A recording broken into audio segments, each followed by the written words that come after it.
High, আমি মিজানুর রহমান। আমি একজন প্রজেক্ট ম্যানেজমেন্ট প্রফেশনাল।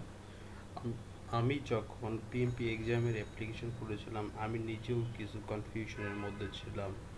যখন আমি নিজের অ্যাপ্লিকেশনটা পূরণ করতে গিয়েছিলাম, সেই জায়গা থেকেই এই ভিডিওটা বানানো, যাতে আপনারা সহজেই আপনাদের এক্সপেরিয়েন্স পার্টটা পূরণ করতে পারেন। প্রজেক্ট ম্যানেজমেন্ট সার্টিফিকেশনের যে এলিজিবিলিটি ক্রাইটেরিয়া, সেগুলো এখানে বলা হচ্ছে।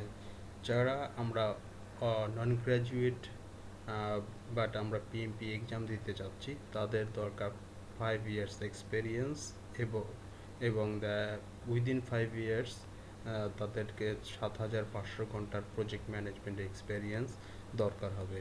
এবং প্রজেক্ট ম্যানেজমেন্ট এডুকেশন, তাদের 35 আওয়ার্সের প্রজেক্ট ম্যানেজমেন্ট এডুকেশন দরকার হবে।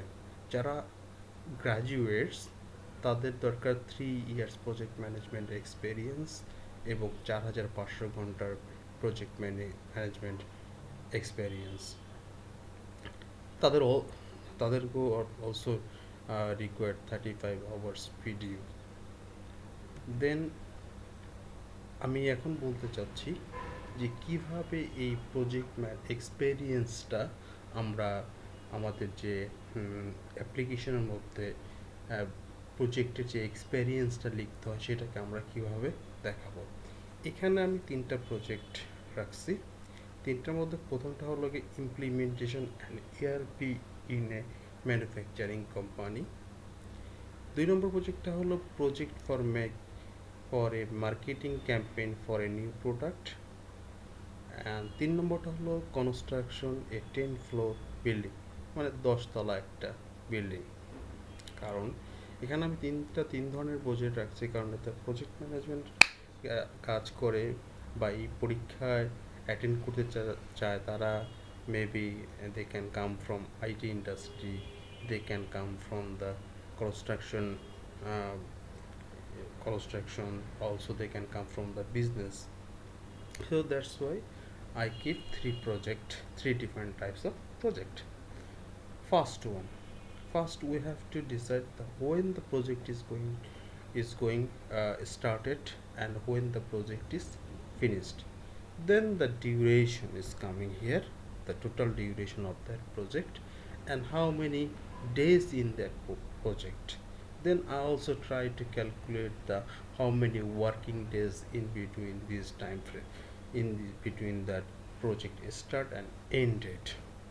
Here that implementation and ERP in a manufacturing company, the project is started from 1st June 18 and project was finished in 31st December 19. The total duration of the project was 18 months, total 578 days.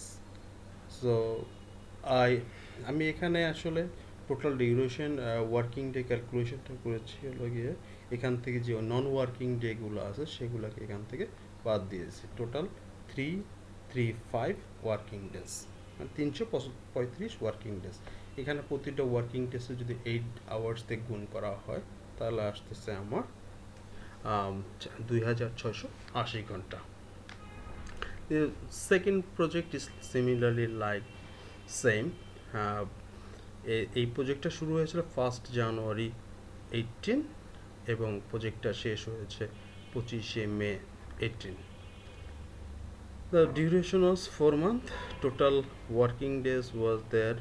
Total days there 144 days and working days was 105 days. Total hour 840 hours. Then the third project, which is constructing a 10-floor building.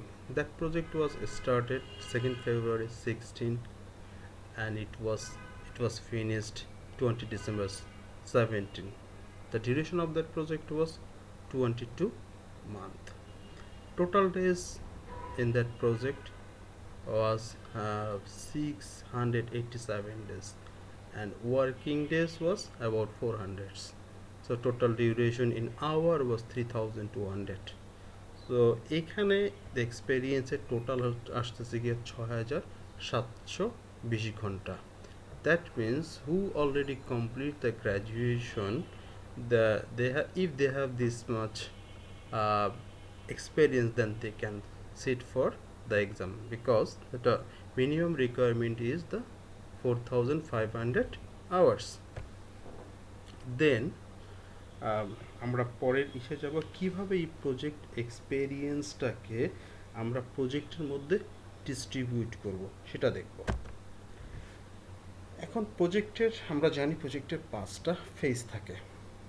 তো 5টা ফেজের first phase হলো কি আমার initiation phase, second phase is my planning phase, third phase execution phase, then monitoring control and closing. This is the first 5 process group. So আমাকে যে এক্সপেরিয়েন্সটা দেখাতে হবে সেটা হলো গিয়ে প্রতিটা প্রসেস গ্রুপের মধ্যে আমার যে এক্সপেরিয়েন্সটা সেটা কোন কোন কোন কোন প্রসেস গ্রুপে আমি কত ঘন্টা সময় ব্যয় করছি সেটা এখানে ক্লিয়ারলি দেখাতে হবে। এখানে implementation an ERP in a manufacturing company, total project hour was 2680।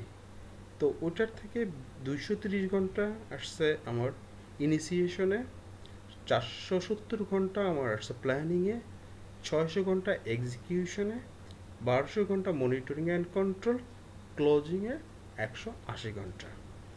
Similarly, second project for a marketing campaign for a new product.